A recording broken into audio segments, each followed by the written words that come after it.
అంశం. నరేంద్ర మోడీ గారు పలు సందర్భాలలో తల్లిని చంపి బిడ్డను అతికించినట్టుగా ఆంధ్రప్రదేశ్ను విభజించారు.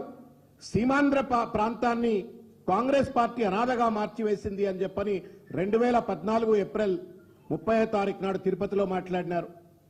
పార్లమెంట్లో తల్లి నుంచి బిడ్డను వేరు చేసినారని చెప్పని 2018 ఫిబ్రవరి 7 నాడు పార్లమెంట్లో మాట్లాడినారు. ఎన్నికల్లో లబ్ధి కోసం పార్లమెంట్ తలుపులు మూసి ఏపీని విభజించారు. రాజకీయ స్వార్థంతో హడావుడిగా ఏపీ విభజన నిర్ణయం తీసుకున్నారు అని చెప్పని 2018 ఫిబ్రవరి 7 నాడు పార్లమెంట్లో నరేంద్ర మోడీ గారు అంటారు. దాని తర్వాత 2018 జూలై 21వ తారీఖు నాడు కాంగ్రెస్ పార్టీ పార్లమెంట్ తలుపులు మూసి ఒక రాష్ట్రాన్ని విభజించింది, తల్లిని చంపి బిడ్డను బతికించింది. వాస్తవం కాదా అని చెప్పని మరొక్కసారి అంటారు 2022లో.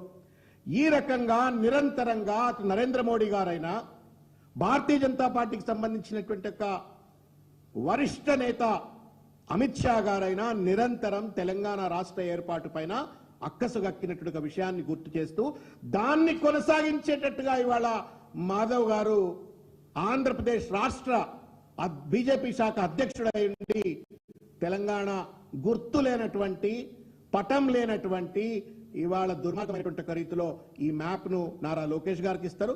నారా లోకేష్ గారు తీసుకుంటారు, ఫోటోలు దిగుతారు. ఇది భావ నియంత్రణ అంటాం మనం.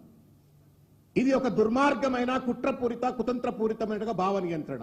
ఒకవేళ తప్పు జరిగినట్టయితే కనీసం ఈ తప్పు జరిగిపోయింది అని చెప్పని ఇంతవరకు క్షమార్పణ చెప్పమట్టి కూడా ఇద్దరు నాయకులు అడగలేదు. కాబట్టి మేము వెంటనే ఏం విజ్ఞప్తి చేస్తా ఉన్నామంటే ఇది భారత రాజ్యాంగాన్ని కాలరాసినట్టుగా, మన దేశంలో అమల్లో ఉన్నట్టుగా భారత న్యాయ సంహిత ప్రకారంగా చట్టాలని కాలరాసినట్టుగా భావిస్తూ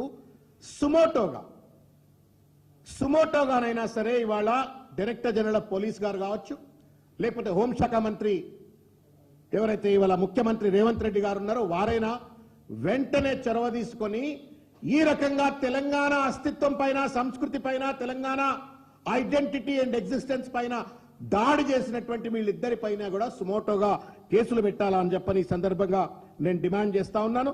section 336 forgery of public documents, section 337 forgery of purpose of deception, ఇరు ప్రాంత ప్రజల మధ్యన ఆంధ్ర తెలంగాణ ప్రాంత ప్రజల మధ్యన వైషమ్యాలు రెచ్చగొట్టే విధంగా తెలంగాణ మ్యాప్ ను చెరిపేసినటువంటి వీళ్ళిద్దరి పైన కూడా సెక్షన్ 336, సెక్షన్ 196, సెక్షన్ 352, సెక్షన్ 353 ప్రకారంగా కేసులు పెట్టాలని చెప్పని పోలీస్ వారిని విజ్ఞప్తి చేస్తా ఉన్నాము.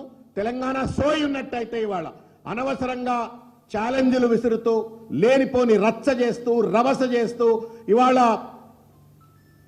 ప్రజలలో ఒక రకమైనటువంటి ఒక అనిశ్చితి, అశాంతికి కారకులవుతున్నటువంటి ఒక కాంగ్రెస్ పార్టీ నాయకులు కూడా దయచేసి ఆలోచించాలా. ఇవాళ చంద్రబాబు నాయుడు గారి మెప్పు కోసమో లేకపోతే బీజేపీ మెప్పు కోసమో రేవంత్ రెడ్డి గారు కానీ కాంగ్రెస్ ప్రభుత్వం కానీ వ్యవహరించకుండా వీళ్లపైన చర్యలు చేపట్టాలా, తెలంగాణ ఆత్మగౌరవాన్ని కాపాడాలని చెప్పని డిమాండ్ చేస్తా ఉన్నాను. Thank you.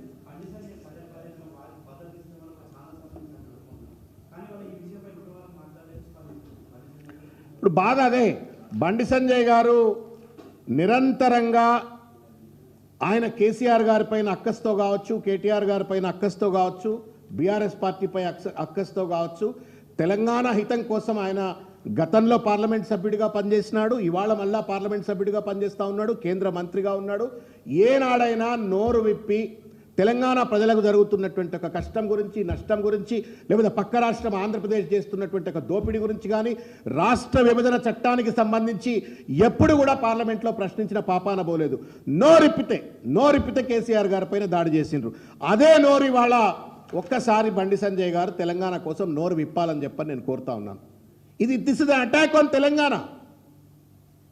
మీ పార్టీ సహచర నాయకుడు అయితే కావచ్చు మాధవ్ గారు, మీ ఎన్డీలో భాగస్వామ్యమైనటువంటి తెలుగుదేశం పార్టీ అయితే కావచ్చు, కానీ నా ప్రాంతం మీద దాడి జరుగుతూ ఉంది, నా సంస్కృతిని గుర్తించట్లేరు, నా రాజకీయ పటాన్ని గుర్తించట్లేరు. నువ్వు తెలంగాణ పైన దాడి చేస్తుంటే బండి సంజయ్ నిజంగా నికార్సైన తెలంగాణ బిడ్డ అయితే వీళ్ళిద్దరి పైన ప్రెస్ మీట్ పెట్టాలా. ఎంతైతే కసితోటి పసిబట్టినట్టుగా కేసీఆర్ గారి పైన, కేటీఆర్ గారి పైన, బీఆర్ఎస్ పైన దాడి చేస్తావో అదే దాడి కనుక ఇవాళ చేయకపోయినట్టయితే మీరు ఈ కుట్రలో ఈ కుతంత్రంలో తెలంగాణ అస్తిత్వాన్ని విధ్వంసం చేయటంలో మీరు కూడా భాగస్వాములు అని చెప్పని ఇవాళ తెలంగాణ సమాజం ఒక నిర్ణయానికి రావాల్సిన అవసరం వస్తుంది. కాబట్టి బండి సంజయ్ గారు మీరు కూడా మొద్దు నిద్ర లేవండి. పనికిరాని అంశాల పట్ల సర్జికల్ స్ట్రైక్లని అవని ఇవని పనికిరాని మాటలు మాట్లాడే బదులుగా ఈ పనికొచ్చేటువంటిది తెలంగాణ అస్తిత్వం పైన దాడి జరుగుతూ ఉంది. మీరు దయచేసి ఒక హోం మంత్రిగా being a home minister Telangana ప్రజలకు అండగా ఉండాలని చెప్పని ఈ సంస్కృతి